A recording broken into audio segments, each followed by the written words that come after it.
देख रहे हैं हमारा खास कार्यक्रम हेलो डॉक्टर और मैं हूं आपके साथ विभा उपाध्याय। देश भर में कोरोना फिर से देखिए एक बार कहर बरपा रहा है और कोरोना के इस बेलगाम रफ्तार पर काबू करने की कोशिश में बिहार सरकार की तरफ से कई पाबंदियां लगाई गई हैं। इन पाबंदियों के बावजूद लापरवाहियां लगातार जारी हैं और इसीलिए संक्रमण लगातार बढ़ रहा है। एक दिन में यानी पिछले 24 घंटे के अगर आंकड़ों को आप देखेंगे तो 6000 से ज्यादा केसेस सामने आ रहे हैं, लोगों की जान जा रही है और यह हमें सावधान और सचेत करने के लिए काफी है। अपनी लापरवाही से आप दूसरों की और खुद की परेशानी मत बढ़ाइए।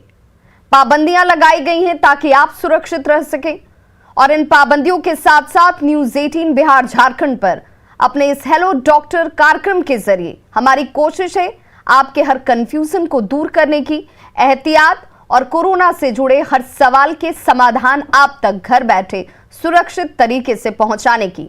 तो इसलिए आधे घंटे में आपसे हमारे साथ डॉक्टर्स की पैनल मौजूद है जो आपके हर सवाल का जवाब देती नजर आएगी, आप तक समाधान पहुंचाती नजर आएगी। तो बेहिचक बेधड़क मन में अगर कोई शंका और सवाल है तो जरूर पूछिए।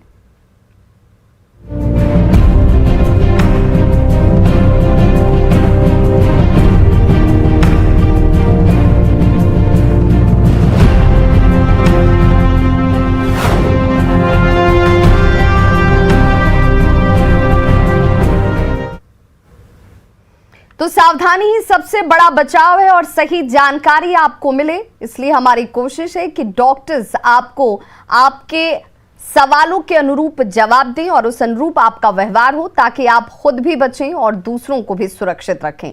सबसे पहले मैं अपना जानकारी के तौर पर यह भी बताऊं कि इस वक्त क्या करना जरूरी है, क्या नहीं करना चाहिए। उससे पहले अपने डॉक्टर्स पैनल का सबसे पहले मैं आपसे परिचय करवा दूं। डॉक्टर फौजिया शफी हमारे साथ जुड़ गई हैं, गायनेकोलॉजिस्ट हैं। मैम बहुत बहुत स्वागत आपका। Doctor Prabhat Ranjan department of virology से हमारे साथ जुड़े हुए हैं, सर आपका भी बहुत स्वागत। डॉक्टर शील अवनीश कार्डियोलॉजिस्ट हैं IGIMS में, सर आपका भी बहुत स्वागत। डॉक्टर फौजिया शफी, अब लोगों के बीच में ये एक अवधारणा सी बन चुकी है कि इस इन्फेक्शन से ओमिक्रॉन कह लीजिए, लोगों ने इस वक्त डेल्टा का नाम जैसे भुला दिया है। लोगों को ये लग रहा है कि ओमिक्रॉन अगर हमें हो भी जाता है तो बहुत ज्यादा कॉम्प्लिकेशंस नहीं होंगे, सर्दी खांसी जुकाम हल्का बुखार आया, एक दिनों में आप सामान्य हो जाते हैं और फिर आप बेहिचक घूम फिर लेते हैं। ऐसे लापरवाह लोगों के लिए आप क्या कहेंगे? देखिए, लापरवाही की वजह से ही आज जो भी स्थिति है वो लापरवाही की वजह से ही हुई है। और अगर लोगों के बीच में ये वहम है कि लोगों ने डेल्टा वेरिएंट को भुला दिया है और सिर्फ ओमिक्रॉन को ध्यान में रखा है कि ओमिक्रॉन बहुत माइल्ड है और जो भी, तो हम बता नहीं पाएंगे या किसी को ये पता नहीं चलेगा कि अगर किसी को कोविड इन्फेक्शन हुआ है तो वो डेल्टा वेरिएंट है या ओमिक्रॉन है। कभी कभी ठीक है, थोड़ा फ्लू लाइक सिम्टम्स रहता है, लेकिन उसकी वजह से आप अपने आप को आइसोलेट नहीं करेंगे तो फिर आप ये जो चेन बनता चला जा रहा है कोरोना संक्रमण का, इसको टूटेगा नहीं। तो ये जो महामारी का फैल रहा है वो ख़त्म भी नहीं होगा। तो इसलिए आप लोग अपना जो प्रिकॉशन करना है, जो बचाव करना है वो बहुत ज़रूरी है। बिल्कुल दिमाग में ये चीज़ ना रखें कि ये डेल्टा नहीं है तो उतना सीवियर नहीं होगा, ओमिक्रॉन है तो माइल्ड होगा, ऐसा नहीं है। आपको अपना बचाव रखना होगा, अपने लिए, दूसरों के लिए। बिल्कुल। तो देखिए, इस वक्त जरूरी ये है कि आप संक्रमण किस तरह का है ये आपकी जानकारी में नहीं है और जब तक जानकारी आप तक पहुंचती है तब तक आप कितने लोगों को संक्रमित कर चुके होते हैं, तो खुद के लिए भी और दूसरों के लिए भी जिम्मेदार भूमिका निभाइए। डॉक्टर शील अवनीश हमारे साथ जुड़े हैं। डॉक्टर शील अवनीश, अगर संक्रमण की दर इतनी तेज है, संक्रमण इस तेजी से फैल रहा है, तो कई बार लोगों के जहन में सवाल ये भी कि हमने मास्क तो पहना हुआ था, हम भीड़ भाड़ में जाने से बच भी रहे थे, फिर भी संक्रमित हो गए, तो क्या हमने जो मास्क पहना था वो मास्क काम नहीं आ पाया? किस तरह के मास्क का उपयोग करें? क्या सर्जिकल मास्क एक की जगह हम 2-2 या 3-3 इस्तेमाल कर लें?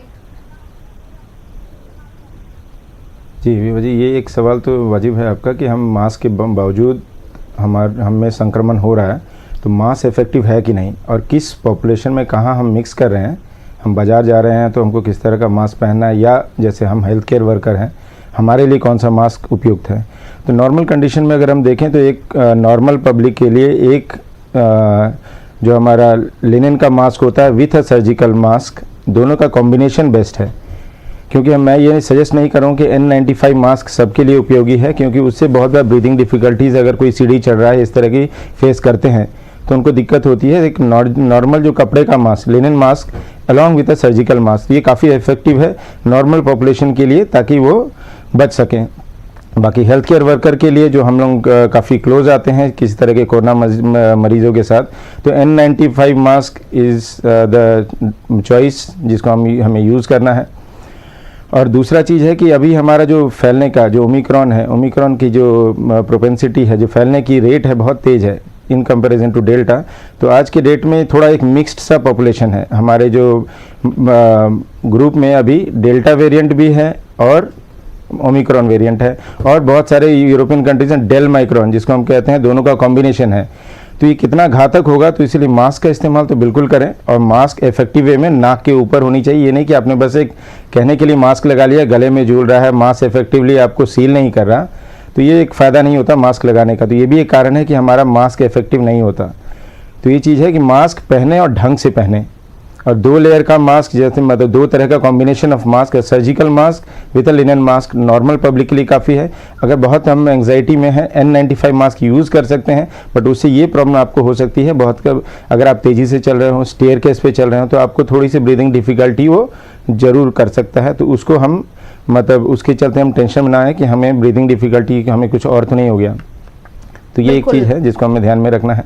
तो देखिए, अगर साधारण जनमानस की बात की जाए तो बिल्कुल डॉक्टर ये प्रिस्क्राइब करते हैं या आपको सजेस्ट करते हैं कि आप डबल लेयर मास्क में, जिसमें कि आप लिनन के मास्क हैं और सर्जिकल मास्क हैं, उन दोनों का इस्तेमाल कर सकते हैं। N95 मास्क का इस्तेमाल करते समय आपको सावधानी बरतनी है, और यह आपके लिए बहुत ज़्यादा अनिवार्य नहीं है कि आप उसी मास्क का इस्तेमाल कीजिए। सुरक्षा और एहतियात सबसे ज़्यादा ज़रूरी है, और सही जानकारी के साथ आपका व्यवहार ज़रूरी है। डॉक्टर प्रभात रंजन, मैं आपसे जानना चाहूँगी, अगर घर परिवार में किसी के अंदर सिम्टम्स जनरेट हो रहे हैं, उस दौरान क्या घर के बाकी लोगों को भी एहतियात के तौर पर मास्क का इस्तेमाल करना चाहिए, या जिस शख्स के अंदर सिम्टम्स जनरेट हो रहे हैं सिर्फ उसके इस्तेमाल करने से बाकी लोग सुरक्षित होते हैं? नहीं, ये ओमिक्रॉन वेरिएंट में एक सबसे बड़ा प्रॉब्लम क्या है, इसका इंक्यूबेशन पीरियड काफ़ी शॉर्ट है। ये 6 आवर टू 72 आवर्स है। जब आप सिम्टोमेटिक होते हैं तब तक एक्चुअली होता क्या है कि हम बिना मास्क के घर के सारे लोगों से मिलते रहते हैं। जब आप में सिम्टम आता है, आपका टेस्ट होता है, आपको पता चलता है कि आप कोविड से इन्फेक्टेड हैं, ओमिक्रॉन क्या सिम्टम्स है, तब तक एक्चुअली ये घर के सारे इन्वायरमेंट्स में सारे लोगों के पास इन्फेक्शन ऑलरेडी जा चुका होता है। अब क्या होता है कि नेक्स्ट डे बाकी लोगों में सिम्टम्स आना शुरू होता है। तो घर का ये ओमिक्रॉन में स्पेशली जो है माइल्ड 95% लोगों को माइल्ड सिम्टम्स ही होते हैं, फीवर बहुत कम लोगों को होते हैं।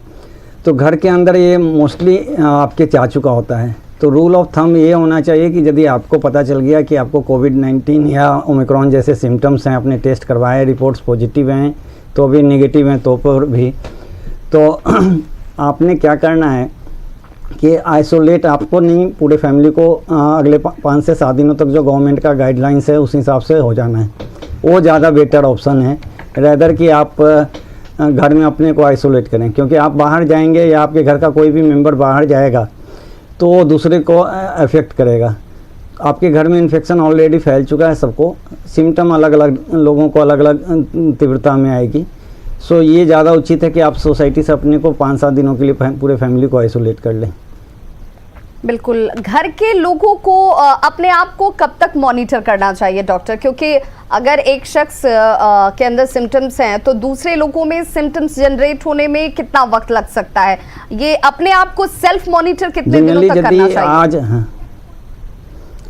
आपको यदि आज सिम्टम्स आए हैं तो आपके फैमिली मेम्बर्स को 3 दिन के अंदर पक्का सिम्टम्स आ जाते हैं। मोस्टली लोगों को सेकेंड डे बाकी फैमिली मेम्बर्स को सिम्टम आने शुरू हो जाते हैं। और जो गाइडलाइन है वो अभी यदि आप एसिम्प्टोमेटिक 3 दिन रहते हैं तो आप उसके बाद आइसोलेशन को छोड़ सकते हैं। CDC गाइडलाइंस में भी यही है कि 3 दिन तक एसिम्प्टोमेटिक खास के मेडिकल प्रोफेशंस के लोग अपने ड्यूटी ज्वाइन कर सकते हैं। और दूसरे लोगों के लिए 5 डेज रखा है कि 5 डेज के बाद आप एसिम्प्टोमेटिक हैं तो आप वापस अपना आइसोलेशन को, होम आइसोलेशन को छोड़ सकते हैं। बिल्कुल डॉक्टर फौजिया शफी, मैं आपसे जानना चाहूँगी क्योंकि बहुत सारे कॉलर्स या लोगों की जिज्ञासा इस बात को लेके है कि भाई खान पान कहते हैं कि दवा खाने से अच्छा है कि आप अपना व्यवहार अच्छा बनाएं, आप अपना खान पान डाइट आपकी अच्छी होनी चाहिए। तो ओमिक्रॉन से बचने के लिए क्या खाएं और क्या ना खाएं? इस केस में आपका इंटरनल जो इम्यूनिटी है उसका स्ट्रॉन्ग होना बहुत ज़रूरी है। तो इम्यूनिटी स्ट्रॉन्ग करने के लिए आपको अपना डाइटरी चेंजेस थोड़ा सा करना होगा। टेक हाई प्रोटीन डाइट, ज़्यादा प्रोटीन कंटेंट जिसमें ज़्यादा रहे, हाई प्रोटीन डाइट लेना चाहिए। जो लोग नॉनवेज लेते हैं वो चिकन सूप वगैरह प्रेफर करें, और वेजिटेरियंस में पनीर है, सोया है, इन सारी चीज़ों का सेवन करें। गर्म चीज़ें ज़्यादा लें जैसे, एंड सिट्रस फ्रूट वगैरह भी इसमें काफ़ी इफ़ेक्टिव रहता है। तो ये सारी चीज़ों का सेवन आप कर सकते हैं। मोर और लेस आपको ऐसी चीज़ों का सेवन करना है जिससे आपको अंदर से ताकत रहे, आपकी इम्यूनिटी स्ट्रॉन्ग हो, और अगर आप वायरस से इफेक्टेड हो भी रहे हैं तो वो बहुत ज़्यादा आपको हैम्पर ना करे। बिल्कुल, तो ये सावधानी। और देखिए जिन खानों का जिक्र डॉक्टर कर रही हैं फौजिया शफी, आप अपने डेली रूटीन में हल्का बदलाव करके खुद इन्फेक्टेड होने से पहले से बच सकते हैं। अगर आपके व्यवहार में आपने तब्दीली लाई है, आप साफ सफाई का ध्यान रखते हैं, सोशल डिस्टेंसिंग मेंटेन कर रहे हैं, मास्क का इस्तेमाल करते हैं जब आप घरों से बाहर निकल रहे हैं, और सिम्टम्स जनरेट अगर आपके अंदर हो रहा है तो आपको ये समझना है कि अब आपका दायित्व आपके आसपास रहने वाले लोगों के लिए ज़्यादा बढ़ गया है। आपको खुद को सेल्फ आइसोलेशन में रखना है। ये टर्म जो है और ये जो पीरियड है वो तकरीबन 1 सप्ताह तक मॉनिटरिंग के तौर पर रखा गया है। ज़रूर इसका पालन कीजिए। डॉक्टर शील अवनीश, मैं आपसे जानना चाहूँगी, कोरोना की इस लहर के बीच जब ओमिक्रॉन वेरिएंट की वजह से अफेक्टेड लोग अस्पतालों में पहुँच रहे हैं, डॉक्टर्स खुद अफेक्टेड हो रहे हैं इससे, अस्पतालों में सर्जरी करने जो मरीज कराना चाहते हैं वो क्या पहुँचे, या उनकी सर्जरी को अभी पोस्टपोन किया जा सकता है? कुछ दिन के लिए वो वेट कर सकते हैं, रुक सकते हैं, क्या सजेस्टेबल है? जी, आपने ये तो मेरा ही सवाल पूछ लिया, क्योंकि हम रूटीनली हम हार्ट की सर्जरी करते हैं। तो मैं ये कहूँगा कुछ जो इमरजेंसी सर्जरीज़ हैं जिसमें मरीज़ के जान को खतरा हो सकता है, कुछ चीज़ें जो अनिवार्य हैं जिसे करना है, उसके लिए ज़रूर मरीज़ को आना चाहिए, आगे बढ़ के अपना सर्जरी कराना। क्यों ओमिक्रॉन के चलते एक इफेक्ट हो सकता है, तो दूसरा जैसे हार्ट की बीमारी है जिसको हार्ट अटैक के लक्षण, क्योंकि अभी ऐसा माहौल बना हुआ है कि हमारे पास हार्ट अटैक वाले बहुत मरीज़ आ रहे हैं जिनको बाईपास ऑपरेशन की ज़रूरत है। तो इसलिए उनको भी करना ज़रूरी है कि उनकी लाइफ एट स्टेक है। अगर उनको दोबारा हार्ट अटैक आता है या कोई और संक्रमण ओमिक्रॉन जैसा होता है उससे वो ज़्यादा वल्नरेबल होते हैं। तो एहतियात बरत के हम सर्जरी जब भी करते हैं उनके रिश्तेदार लोगों का हम टेस्ट करा लेते हैं, जो उनके साथ अगर संपर्क में आएंगे। हमारे तो स्टाफ वगैरह सब टेस्टेड ही होते हैं। तो ये मैं नहीं कहूँगा कि हाँ सर्जरी बंद होनी है। सर्जरी जो इमरजेंसी है, जो रूटीन सर्जरी के अलावा जिसमें जो लाइफ सेविंग है, वो तो हमें करना है।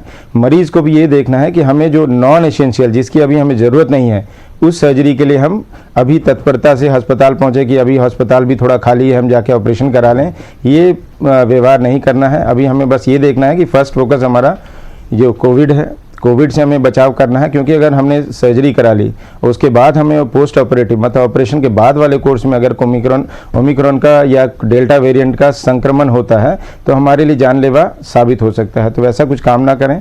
हाँ, जिनको ज़रूरत है सर्जरी की, जिनके लिए लाइफ थ्रेटनिंग, मैंने बार बार कह रहा हूँ, जिनकी अगर सर्जरी हमने नहीं की तो उनको दिक्कत हो सकती है, खासकर हार्ट वाले मरीज़ हैं या कोई और दूसरे जिनके ट्रॉमा वाले मरीज़ हैं, तो उनको तो ज़रूर आना है, उनकी अपनी सर्जरी विलम्ब नहीं करनी है। दूसरा चीज़ है वैक्सीनेशन शेड्यूल भी अपना जो जैसे उसको भी फॉलो करना है। अगर वैक्सीनेटेड हैं तो उनका सर्जिकली रिजल्ट बेटर होता है नॉन वैक्सीनेटेड की अपेक्षा। बिल्कुल डॉक्टर शील अवनीश, कई माता पिता बच्चों को लेकर थोड़े जिज्ञासु हैं इस वक्त, चूँकि सालाना कई वैक्सीनेशंस बच्चों को प्रिकॉशंस के तौर पर दिए जाते हैं। क्या वो इस वक्त अस्पतालों को विजिट करें ना करें, उसे आगे पोस्टपोन किया जा सकता है? कुछ वक्त वो इंतज़ार कर सकते हैं, और इंतज़ार कितना? जी, ये इंतज़ार हमारा है कि जब तक ये जो एक पीक आता है, हमारे इस कोरोना का एक पीक आता है, पीक के बाद एक डाउनफॉल शुरू होता है, तो हम कुछ दिन 1 महीने के अगर डिफ़र भी हो जाता है हमारा वैक्सीनेशन शेड्यूल बच्चों का, तो उसमें कोई दिक्कत नहीं आनी चाहिए। कोई भी वैक्सीनेशन शेड्यूल में अगर थोड़ा सा किसी भी कारणवश चेंज होता ही है, एकदम स्टिपुलेटेड डेट में अगर नहीं पड़ता, बट उससे ज़्यादा जरूरी है कि कुछ वैक्सीनेशन जैसे फ्लू के वैक्सीन है रूटीनली बच्चे को दिए जाते हैं, अगर वो हमारे शेड्यूल में आता है तो उसको दे सकते हैं। और सबसे ज़रूरी तो है कि जो 15 से 18 वाले में जो अब हमारी सरकार ने जो 15 से 18 वाले बच्चों को कोविड के वैक्सीनेशन के लिए अलाउ कर दिया है, उनके शेड्यूल में आ गए हैं, तो उसको तो प्राथमिकता देके उनका वैक्सीनेशन जरूर कराएं कि जितना बढ़ चढ़ के हम वैक्सीनेशन कराएंगे। और सबसे अभी ये देखने वाली चीज़ है कि अब जो हमारा सेगमेंट बच गया है जो वैक्सीनेशन के लिए, वो है बच्चों का सेगमेंट, और यही आगे चल के एक रिजर्वायर का भी काम करेंगे। ये जो वायरस का रिजर्वायर है और जितने म्यूटेशन है, तो हो सकता है कल के डेट में बच्चों के माध्यम से ट्रांसमिट हो, क्योंकि यही एक सेगमेंट बच गए हैं जिनको हमने वैक्सीनेशन नहीं करा पा रहे हैं। विदेश में तो आप देख रहे हैं 2 साल से ऊपर के बच्चों को भी वैक्सीनेशन शेड्यूल में ले लिया गया है, बिकॉज ये जो वायरस का ट्रांसमिशन तभी रुकेगा जब इनके कैरियर्स रुक जाएंगे। तो बच्चे कहीं ना कहीं हमारे रिजर्वायर का काम करेंगे। तो हमें ये भी ध्यान में रखना है सरकार को, इनफैक्ट कि जितना जल्दी से जल्दी हो सके बच्चों का भी इम्यूनाइजेशन के बारे में आगे बढ़ना है। बिल्कुल। तो देखिए, एक एज ग्रुप जो कि इस वक्त वैक्सीनेटेड नहीं है, उसके लिए माता पिता की भी, डॉक्टरों की, सबकी चिंता इस वक्त बनी हुई है कि वो भी सुरक्षित रहें और वो किसी भी तरह के इस वायरस के कैरियर के तौर पर ना बने रहें। डॉक्टर प्रभात रंजन, मैं आपसे जानना चाहूंगी, इस ओमिक्रॉन के बाद पेट को लेकर के भी बहुत सारे सवाल लोग पूछ रहे हैं कि भाई पेट से जुड़ा ओमिक्रॉन का लक्षण हम कैसे पहचानें, क्योंकि अमूमन लोग इसे मानते हैं कि हमें फूड पॉइजनिंग हो गई है, हमें किसी दूसरी तरह की परेशानी पहले से रही है, शायद उस वजह से हो रहा होगा, गैस हो गई है। क्या माने और कैसे, उससे कितने दिनों तक अगर आपको लग रहा है कि नहीं ये बार बार रिपीटेडली हो रहा है, तो अब आपको डॉक्टरी सलाह की जरूरत है। ओमिक्रॉन के पेशेंट्स को या कोविड के पेशेंट्स को जो आपको जीआईटी सिम्टम्स आते हैं, मोस्टली पेन एब्डोमेन और इंटरमिटेंट डायरिया का आता है। ऐसे पेशेंट्स को जिनको ये चीज़ें हो रही हैं और साथ में उनका वीकनेस यदि बढ़ रहा है, तो उनको अपना RT-PCR या रैपिड एंटीजन टेस्ट करवाना चाहिए। दूसरा, ओमिक्रॉन में एक स्पेसिफिक नया सिम्टम जो है कि जो आपको सर्दी खांसी या बुखार के साथ होता है, वो वोमिटिंग है। तो लोगों को जी मिचलना या वोमिटिंग जैसा टेंडेंसी होना और कुछ लोगों को वोमिटिंग होना, ये इसमें पाया गया है। तो जिनको इस तरह के सिम्टम्स बाकी एसोसिएटेड सिम्टम के साथ हो रहे हैं, तो उनको सतर्क हो जाना चाहिए और उनको तुरंत अपना RT-PCR करवाना चाहिए। बिल्कुल। बच्चों के लिए क्या सजेस्ट करेंगे डॉक्टर, क्योंकि बच्चों को लेकर के इस वक्त सबकी चिंता सबसे ज़्यादा है। अगर बड़े अफेक्टेड हो जाते हैं, घर में बच्चे मौजूद हैं, तो फिर वैसी परिस्थितियों में बच्चों को लेकर क्या एहतियात बरती जाए? खान पान से लेकर आचार और व्यवहार दोनों की बात कर रही हूँ मैं। नहीं, बच्चों का जो आप देखेंगे वर्ल्ड वाइड डाटा और इंडिया का भी डाटा, जैसे क्लस्टर्स में जब भी रिपोर्टिंग आई है कि कहीं 50 बच्चे पॉजिटिव आए स्कूल में एक साथ, तो कहीं भी बहुत सीरियस कंडीशंस नहीं आए हैं पेशेंट्स, बच्चे जो पेशेंट्स के रूप में आए हैं। ज़्यादा से ज़्यादा उनको 2 से 3 दिन, माने एक स्मॉल फ्रैक्शन ऑफ बच्चों को फीवर रहता है कोविड के बाकी सिम्टम के साथ, सर्दी खांसी या गले में खराश के अलावा। तो फीवर भी जो है सो 2 से 3 दिन रहते हैं, और जो सिम्टोमेटिक ट्रीटमेंट होती है पैरासीटामोल और एसोसिएटेड ड्रग्स, उसी पे ही रिस्पॉन्ड कर जाती है। सो बहुत पैनिक होने की ज़रूरत नहीं है बच्चों को लेके कि आप घर में किसी एक को यदि कोविड हो गया है, ओमिक्रॉन के लक्षण है, तो आप बच्चों को लेके आप बहुत ज़्यादा उनको स्टिफ हो जाएं, वो नहीं होना है। हमने सतर्कता बरतनी है, लेकिन बच्चों के केस में कोई खतरे की बात इस वेव में नज़र अभी तक नहीं आई है। बिल्कुल। डॉक्टर फौजिया, दूसरा उनका हाई इम्यूनिटी होता है जी, चूँकि 12 साल के बच्चे के अंदर थाइमस ग्लैंड काफ़ी एक्टिव होता है, इसके कारण उनका इस तरह के वायरल डिजीज़ से लड़ने की क्षमता ज़्यादा होती है। कोई भी जो रेस्पिरेटरी वायरस होते हैं उससे वो ज़्यादा फाइट करने की क्षमता इम्यूनिटी एडल्ट से डिफरेंट होती है। इसलिए भी उनमें आप देखेंगे कि first wave, second wave, third wave में भी बच्चों में बहुत सीरियस इशू नहीं आए हैं। बिल्कुल। डॉक्टर फौजिया शफी, मैं आपसे जानना चाहती हूँ, बहुत सारे प्रेग्नेंट लेडीज़ जो हैं घर में अगर हैं और अब उनके सामने कई तरह की चुनौतियाँ आई हैं कि अगर वो पॉजिटिव हो जाएंगी तो फिर उन्हें क्या करना चाहिए, क्या तब्दीली लेकर आनी चाहिए, क्या वो अभी अपनी सर्जरी करवा सकती हैं, नहीं करवा सकती हैं? कई तरह के कन्फ्यूजन्स इस वक्त बने हुए हैं। इस बीच वो तमाम प्रेग्नेंट लेडीज़ के लिए आप क्या सजेशंस देंगे? देखिए, प्रेगनेंसी अपने आप में एक इम्यूनिटी को लेकर थोड़ा रिस्क फैक्टर हो जाता है, तो प्रेग्नेंट लेडीज ज़्यादा ससेप्टेबल हो जाती हैं इन्फेक्शन के लिए। अगर किसी प्रेग्नेंट लेडी को कोविड का इन्फेक्शन हो जाता है तो जो नॉर्मल रिकमेंडेशन है बाकी पॉजिटिव पेशेंट्स के लिए, उनको भी वही फॉलो करना है। उनको भी अपने आप को आइसोलेट करना होगा और सिम्टोमेटिक ट्रीटमेंट जैसे कि पैरासिटामोल वगैरह वो ले सकती हैं। बहुत ज़्यादा एंटीबायोटिक का इस्तेमाल उन्हें नहीं करना है, जो कि हर ट्राइमेस्टर्स में अलाउड नहीं होता है। और रही बात डिलीवरी की, जो कि सर्जरी होगा या नॉर्मल, तो जैसा कि डॉक्टर शील सर ने बताया कि इट्स एन इमरजेंसी कंडीशन। तो ये एक इमरजेंसी कंडीशन होती है जिसमें कि अगर आपको लेबर पेन उठा है तो आपको तो डिलीवर करवाने के लिए बाहर निकलना ही होगा। तो वैसे केस में, या फिर अगर आपको सिजेरियन करवाते हैं आप, तो उसके लिए भी आपको बाहर निकलना ही होगा। लेकिन उसमें भी आप अपने आप को बचाकर चलें। अपने साथ जो आपके साथ घर वाले हैं उनको भी मास्क का प्रयोग करना है। हॉस्पिटल में कम से कम लोगों का आना जाना रहे, कोई एक व्यक्ति ही ऐसा रहे साथ में पेशेंट के जो लेकर जाए मरीज को हॉस्पिटल, और वही एक व्यक्ति वापस भी लेकर आए। ज़्यादा लोगों से कांटेक्ट में नहीं आना है, ताकि जब बच्चे को घर वापस लेकर आ रहे हैं आप, तो घर में कुछ लोग हेल्दी होने चाहिए, क्योंकि ये जो वायरस है ये बहुत ईजिली और बहुत जल्दी संक्रमण में आ रहा है। 1 से 2, 2 से 4 बहुत जल्दी हो जाता है। तो प्रेग्नेंट लेडीज़ के लिए भी सेम ये रहेगा कि वो अपना ध्यान रखें, खुद को आइसोलेट करें। और जहाँ तक डिलीवरी की बात है, तो डिलीवरी तो इमरजेंसी कंडीशन है, जब भी उनको ज़रूरत होगी डिलीवर करने की, उन्हें हॉस्पिटल आना ही होगा। एक और सवाल इसी से जुड़ा हुआ है डॉक्टर फौजिया कि क्या ऐसी मदर्स अपने बच्चों को ब्रेस्ट फीडिंग करा सकती हैं? पिछले जो सेकेंड वेव आया था उसमें ये गाइडलाइंस आई थी कि ब्रेस्ट फीडिंग को लेकर, कि अगर माँ पॉजिटिव हैं और बच्चे को ब्रेस्ट फीड करवाना चाहती हैं तो वो डायरेक्ट ब्रेस्ट फीडिंग नहीं करवाएं। वो अपना ब्रेस्ट पंप का इस्तेमाल करके मिल्क को एक्सप्रेस कर लें और फिर किसी दूसरे को दे दें जो कटोरी चम्मच से बच्चे को पिला दे। लेकिन इस वेरिएंट में अभी रीसेंट गाइडलाइंस जो आई हैं उसमें ये बताया गया है कि जो पॉजिटिव मदर हैं वो अगर प्रॉपरली मास्क पहनकर एंड हैंड ग्लव्स वगैरह पहन के अपने आप को प्रॉपरली प्रोटेक्ट करके वो बच्चे को ब्रेस्ट फीड करवा सकती हैं।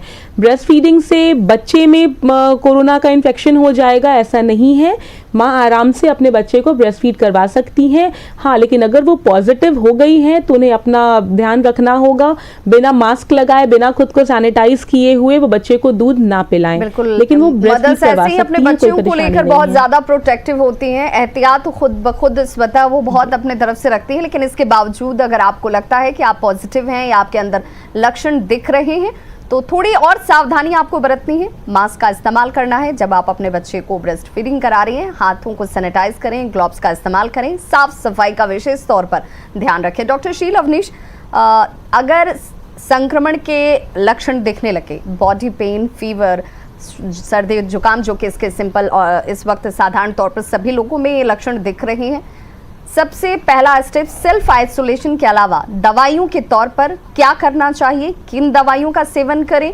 कितने उसकी डोज हो, कब कब इसे लिया जाए? विभा जी, ये सवाल बिल्कुल वाजिब है कि हमें क्या इलाज उस वक्त करना है। बट एक चीज़ ये है कि पहला काम तो हमें एक संपर्क साधना है किसी भी अपने डॉक्टर साहब से। सेल्फ मेडिकेशन बहुत बार ज़रूरी नहीं है कि किया जाए, ये मैं आपके माध्यम से कहना चाहूँगा। बहुत बार इस बार 2-3 साल से जो कोविड हो रहा है तो लोगों ने सेल्फ मेडिकेशन बहुत हद तक कर रहे हैं, तो कहीं ना कहीं उसका भी बहुत सारे एंटीबायोटिक्स, मल्टीविटामिन से हो सकता है कि दिक्कत ना हो, बट एंटीबायोटिक्स हो गए, स्टेरॉयड हो गए। जैसे पिछली बार स्टेरॉयड का बहुत मिसयूज़ हुआ, जिसके चलते से हमारा कोविड का जो है ना संक्रमण रेट या उसके कॉम्प्लिकेशंस बढ़ गए हैं। तो कुछ चीज़ को हमें एहतियात रखना है कि कुछ मेडिकेशंस हम सेल्फ ले सकते हैं, जिसमें मल्टीविटामिन हो गई, प्लेन पैरासीटामोल हो गया। उसके अलावा कि अगर कोई मेडिकेशंस हैं जैसे एंटीबायोटिक्स हो गया, एजिथ्रल हो गया, या इस तरह के जो भी है मेडिकेशंस हम लेते हैं, या स्टेरॉयड है, तो उसके लिए हमें किसी डॉक्टर साहब से संपर्क करना है, या तो फ़ोन पे कर लें या अपने किसी रिलेटिव को भेज के, खुद ना भी जाएं। तो ये चीज़ है, बट उससे पहले ये ज़रूरी है कि अपनी टेस्ट करा लें, अपने आप को पॉजिटिव साबित करें और तभी फिर फुल मेडिकेशन पे आएँ। उसके अलावा जो हमारे सिम्टोमेटिक है, जिसको हम कहते हैं कि हमें जो दिक्कतें हो रही हैं उस हिसाब से हम अपने आप को ट्रीट करते हैं। तो सबसे ज़रूरी दवाई इसमें मैं कहूँगा इज़ पैरासीटामोल। बच्चा है तो 500 mg का हम डोज या लोअर साइड 250 तक भी देते हैं, डिपेंडिंग ऑन बच्चे का वजन कितना है। एडल्ट हैं तो 650 तक दे सकते हैं, क्योंकि ये वायरल फीवर है, इसमें फीवर बहुत हाई ग्रेड तक जाता है, 102, 103। बच्चों में बहुत बार इस फीवर के चलते सीजर्स, जिसको हम कहते हैं फिट्स आना, ऐसा होता है। तो इसलिए फीवर को ट्रीट करना है। अगर फीवर बहुत हाई है तो कोल्ड स्पंजिंग तक हम करते हैं, ये चीज़ इंपॉर्टेंट है। उसके अलावा कुछ मल्टीविटामिन जैसे विटामिन डी है, उसका बहुत इंपॉर्टेंट रोल हमने देखा है इम्यूनिटी, खासकर जो हमारे निमोनिया हो, इस तरह का वायरल फ्लू है, इस सब में कहीं ना कहीं विटामिन डी का बहुत इंपॉर्टेंट रोल है। तो उसका एक प्रेस्क्राइब डोज है जो डॉक्टर साहब की सलाह से आप ले सकते हैं। तो vitamin D and vitamin C, these are the, तो ये कुछ मेडिकेशन है जिसका हम यूज कर सकते हैं सेल्फ लेवल पे। बट उसके अलावा जो एंटीबायोटिक्स हैं, अगर बहुत खांसी है और जिस एस्टेरॉइड का इसके जिक्र आप कर beyond रहे हैं, जो- इसके हाँ। लिए आप अपने डॉक्टर को जरूर संपर्क करें, क्योंकि डॉक्टरी सलाह के अनुरूप ही आप उसे ले सकते हैं। कितनी मात्रा में आप लेंगे, कब कब लेंगे, ये वहां पर बेहतर तरीके से सजेस्टेबल होगा। बहुत बहुत शुक्रिया आप सभी डॉक्टर्स का महत्वपूर्ण जानकारी हमारे दर्शकों तक पहुंचाने के लिए। तो अब जिम्मेदारी आम नागरिक के तौर पर आपकी और हम सबकी है। डॉक्टरी सलाह एक तरफ, लेकिन आपका स्वयं संयमित व्यवहार दूसरी तरफ है, जो सबसे महत्वपूर्ण है। सचेत रहें, सावधान रहें और कोरोना प्रोटोकॉल का पालन करें। बहुत बहुत शुक्रिया आप सभी का हमारे साथ जुड़ने के लिए। खबरों का सिलसिला न्यूज़ 18 बिहार झारखंड पर लगातार जारी है, बने रहिए हमारे साथ।